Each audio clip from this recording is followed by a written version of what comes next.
Okay, ready? Redwall. We're in part 3, chapter 2. Back with Matthias. Now remember, he's just gone into the barn to look for the owl, Captain Snow, and fallen into the mouth of a cat. So, here we go. Chapter 2. Matthias screamed aloud with fright inside the cat's mouth. It was sloppy and hot, pink and black, smelling indescribably and seemingly full of huge yellowed teeth. Fit! The marmalade cat spat the young mouse out upon the barn floor. He lay wet and sticky, quivering all over, dust and straw clinging to his fur. Instinct warned Matthias to lie inert and play dead. He had no chance to make a run for it, surrounded as he was by the cat's paws. He could not stop his body from quaking badly.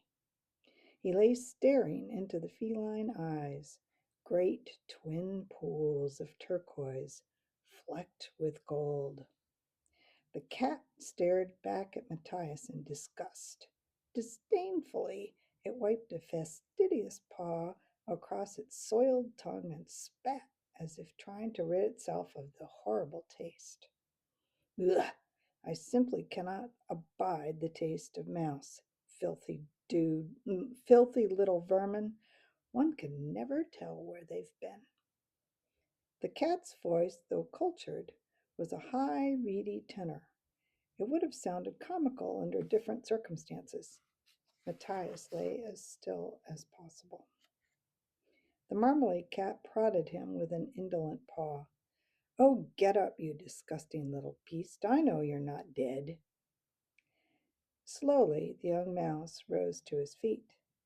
The cat seemed uninterested in him as a possible food source.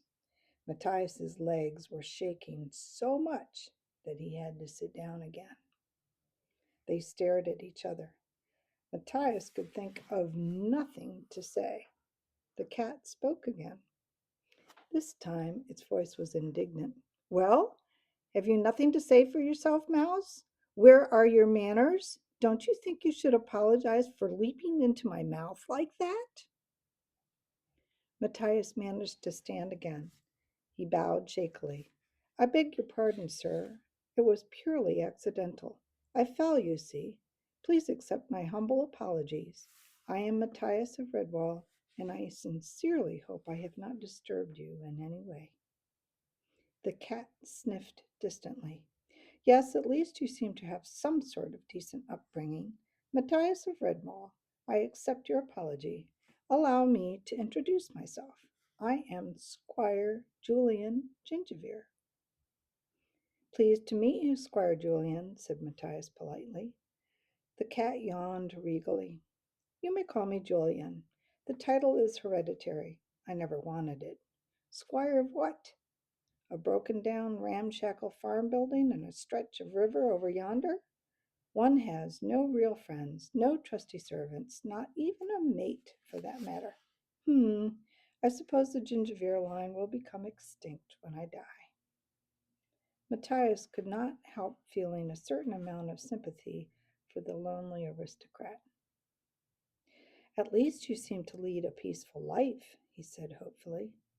Oh, spare me your platitudes, Mouse, Julian replied in a world-weary voice. What would you know about loneliness and trying to preserve one's standards in a decaying world? I say, do you think you could manage to clean yourself up a bit? You look an absolute fright, standing there all covered in dust and straw. And while you're doing that, maybe you'd like to explain how you came to be sneaking around my barn. As Matthias brushed himself down, he related the object of his mission. Julian looked down at him in surprise. Captain Snow, eh? That old maniac. I've forbidden him the use of my barn, you know. What a thoroughly dreadful bird. He eats anything that moves or crawls. Atrocious table manners, too. All that regurgitating of bone and fur. Ugh. Could you please tell me where I might find him? Matthias asked. Certainly, replied Julius. Snow lives in a hollow tree these days. I'll stretch a point and take you there. But please don't expect me to introduce you or even talk to him. When I borrowed Snow from here, we had a dreadful quarrel. Things were said that cannot be rescinded. I vowed that day never to speak to that old owl for as long as I live. Matthias sensed that Julian and Snow had once been good friends. Maybe the rift in their relationship was the cause of Julian's present state of fatalism and gloom. He decided wisely not to pursue the matter further in the moment. Riding upon a cat's back was a new and unusual experience for Matthias. Although he took great care to disguise it, Julian was quite an observant creature. As he strode with an easy grace across the farmyard, he remarked idly, Your friends the shrews are out in force today. Ignorant little things. They think I can't see them. Give Log and Gwosum a message for me, will you? Tell them it's quite safe to come into the barn for hay and other items. Snow doesn't roost there anymore. Goodness knows I certainly won't hurt them. My diet consists of herbs, grasses, and an occasional fish from the river. I gave up red meat many years ago. You might also mention that if they must come to my barn, would they please desist from arguing and fighting so much? There's nothing quite as upsetting as a quarrelsome little shrews disturbing one's meditations. Matthias agreed to convey the message to the guerrilla shrews. They had arrived at a small, overgrown orchard. Julian halted within 20 paces of a stunted oak. As he bade Matthias climb down, he cautioned him. You probably can't see Captain Snow, but he's watching us. I can tell when he's at home. Be extra careful, Matthias. The old glutton will more than likely eat you on sight, typical of an owl. Well, I'm off now. If you get the chance, say Squire Gingervier said that he must surely admit he was in the wrong and apologize. Only then can we resume our friendship and live together in the barn. Goodbye, Matthias, and do take care. Goodbye, Julian, and thank you, Matthias called after the retreating figure of the last survivor in the Gingervier dynasty. The young mouse unpinned Basil's medal from his tunic, and he ventured cautiously forward, holding it aloft. If Julian said that Captain Snow was about, then it must be so. An unearthly screech shattered the silence, followed by a rush of wings. The owl swooped out of nowhere, straight for Matthias.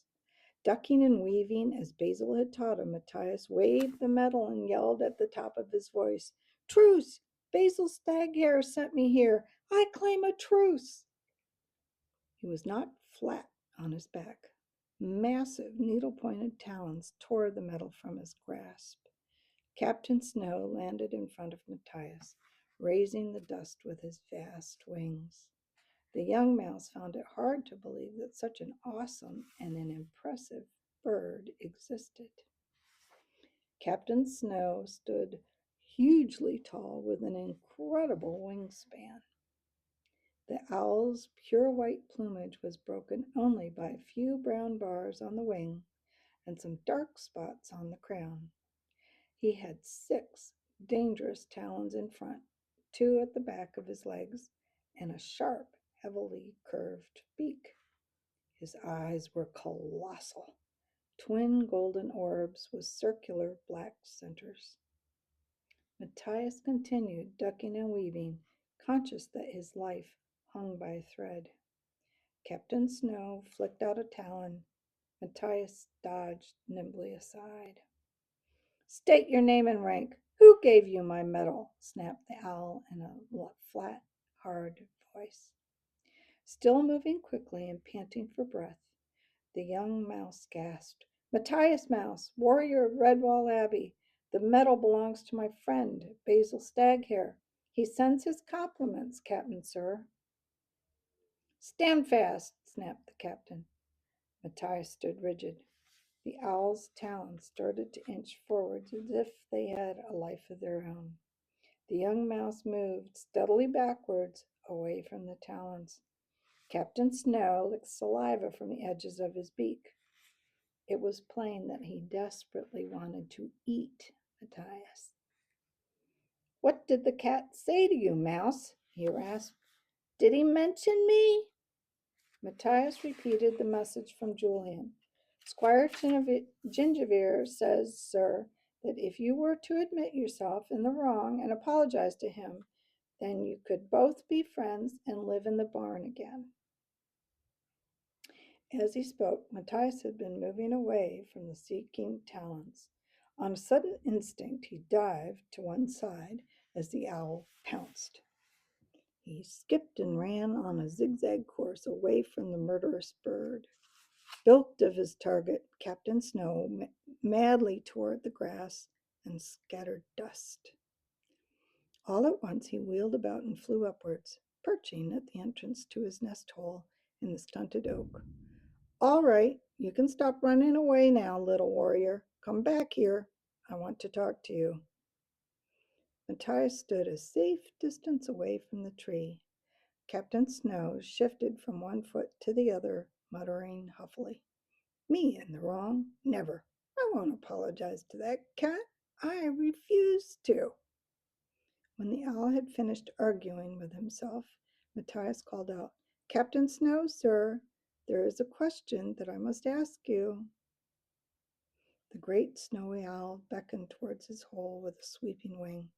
"Listen, Mouse, you can't stand down there shouting up at me. Why not come to my lair or nest? Then we can chat together in comfort."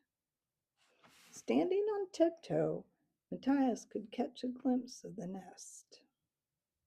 The walls were lined with types of fur: shrew, mouse, vole, even rat. The skulls and bones of small creatures were hung up as macabre decorations. Matthias smiled nervously. If you don't mind, Captain, I think I'd prefer to stay where I am." The captain cackled raucously and pointed a talon. "So, you'd prefer to stay where you are, sir?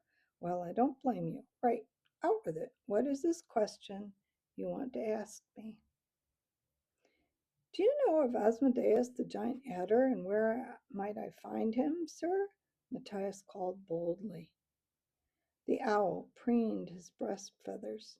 He cocked his head on one side. "I know of everything that moves within my territory, Mouse. And yes, I do know of Asmodeus. I also know where he calls home. Why do you ask?" "Because the adder has something that belongs to our abbey, an ancient sword, sir," Matthias replied. "Ah, the sword," says the owl. "I remember the night he passed here carrying it. You'll never get that sword from Asmodeus, a puny little mouse like you. The adder has magic in his eye that would freeze you like a statue. Ha! I wish mine could." Matthias felt his temper rising. He shouted angrily at the self-opinionated bird. "I don't care if he's got magic eyes, poison teeth, coils of steel, or whatever. I mean to have that sword. I'll steal it from the snake or fight him for it. If I have to, I'll—" The rest of Matthias's words were drowned out by the hysterical, screeching laughter of the owl, who nearly fell from his perch with merriment.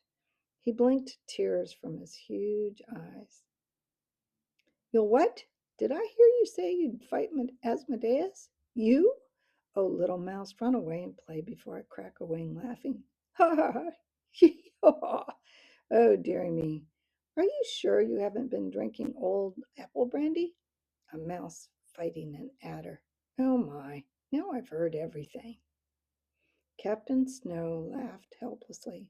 Matthias yelled up challengingly, "Ha! I bet you couldn't fight Asmodeus." The owl wiped tears from his eyes with a snowy wing as he hooted. "I've never tried, and I wouldn't relish the prospect, little one. The snake and I would probably both end up dead." Matthias called mockingly, "That's because you're afraid. Look, I'll bet I'll fight Asmodeus and win, too. Bet you won't. Bet I will. Bet you anything you won't. Matthias pointed at the metal in Captain Snow's talons. Bet you that metal I will. The captain flung the metal backwards into his nest. Done. Hold on, Owl, Matthias shouted. What are you putting up as a wager? That metal is not yours. You gave it to Basil Staghair. Spreading his wings to their incredible length, Snow screeched, I'll bet anything. Whatever you say, Mouse. Matthias nodded cunningly. Oh, I don't want to take everything you own. Let's just say that you guarantee to return my medal and make a few little promises. Again, the owl had difficulty in controlling his unbridled hilarity. Ha ha! The nerve of him. All right, my little warrior, it's a bet. Name your promises.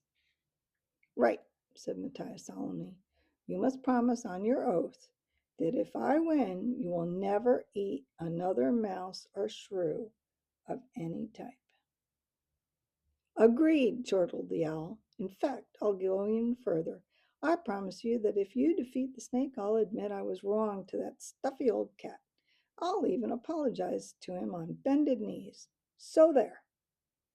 On your word as a captain, Matthias pressed. The owl held out a wing and a leg as he recited, I swear by my captaincy and by my illustrious ancestors, Nesatia and Glacier, that I, Captain Snow, will return the medal and cleave to my oath if you should win against Asmodeus. The owl broke into laughter again. Oh, ha! Oh, this is the easiest bet I ever made. It'll be like taking the wings off a dead butterfly. Maybe to you, sir, but not to me, Matthias countered. Now, tell me where I might find Asmodeus, Captain. In the old sandstone quarry, the owl replied. You'll have to cross the river. There are caves in the quarry and passages too. Explore them. You won't find Asmodeus until you are least expecting him.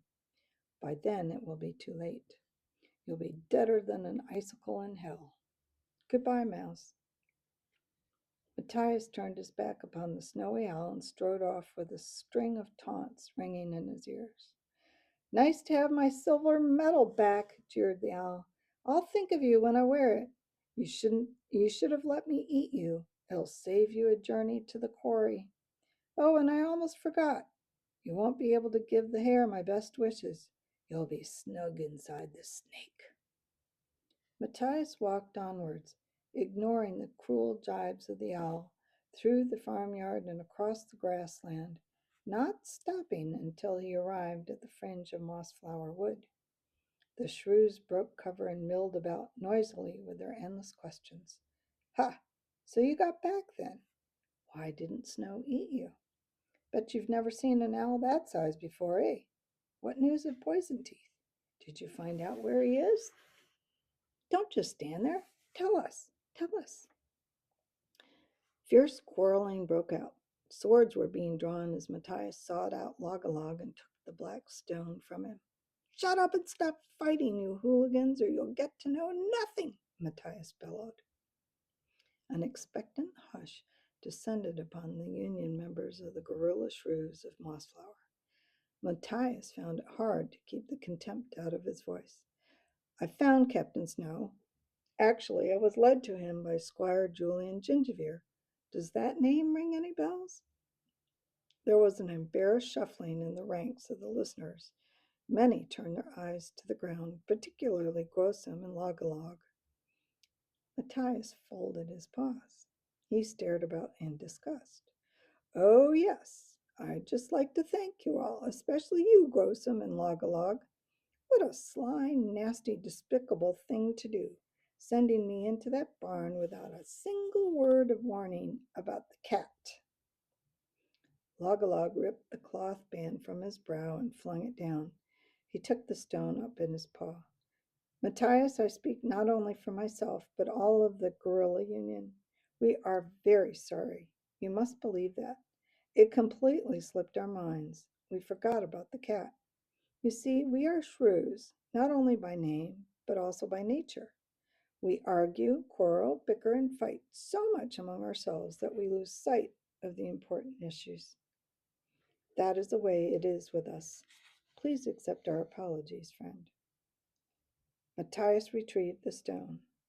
I forgive you this once. You say you are shrews and call me friend. You tell me that you forget.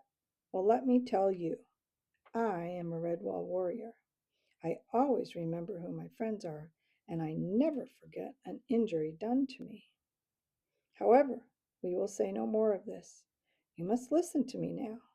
What I have to tell you is of great importance. It can change the life of every shrew here. Captain Snow has told me that Asmodeus lives in the old sandstone quarry across the river. He has given me his promise on oath. If I defeat Asmodeus, the owl will never again take the life of a shrew. When the astonished hubbub had died down, the young mouse continued. Think about it, gorilla shrews. It would be a double blessing for you. With Asmodeus dead and Captain Snow held to his oath, you could live in safety from both. And while I'm on the subject, my friend Julian the cat is quite harmless. He will not hunt you. Anytime you need something from the barn, you have his permission to take it, providing you do so quietly with no fighting or arguing. That is all I have to say to you, save for one thing. Lead me to the quarry. Matthias stood patiently waiting as the subdued conversation went on all about him. Surely they could not refuse so generous an offer. He tried hard to pick up the threads of talk. Some seemed all for it, but others were apparently reluctant to trust his word. Finally, a small, militant-looking shrew came forward and picked up the stone. He addressed Matthias in a very official manner. Our rules say that the quarry across the river is not in shrew territory, Mouse. Therefore, we cannot go with you. Log sprang forward and dealt the speaker a mighty blow, laying him flat out on his back. You cowardly, ungrateful little fool, cried Log. How can you say such a thing after this warrior is all this warrior is trying to do for us? Gwosum grabbed the stone from the ground. Stop, Log. You have no right to strike a comrade. He was only stating the facts. Our guerrilla union rules clearly state that no member can be forced to venture beyond official shrew boundaries. Before Log had a chance to reply, a riot broke out. Shrews began kicking and punching and arguing and screaming and wrestling and shouting. The edge of Mossflower Wood was in pandemonium. Matthias held up the stone and tried shouting above the melee. His voice was lost in the uproar. Angrily, he grabbed the nearest shrew and shouted at him, Listen, you! Tell me which direction the river is in, or else! The struggling creature pointed a paw to the northeast before wriggling from Matthias's grasp to dive headlong into the fray. Fury took hold of the young mouse. He waved the stone and cried out, Go on, fight, you stupid idiots. I don't need any of you. I'll go it alone, and here's what I think of your bossy little union and rotten old stone. He hurled the stone with a mighty effort. It flew off over the heads of the rioters, disappearing into the wood. Matthias turned on his heel and stormed off towards the river. So, next time, chapter 3. Until then.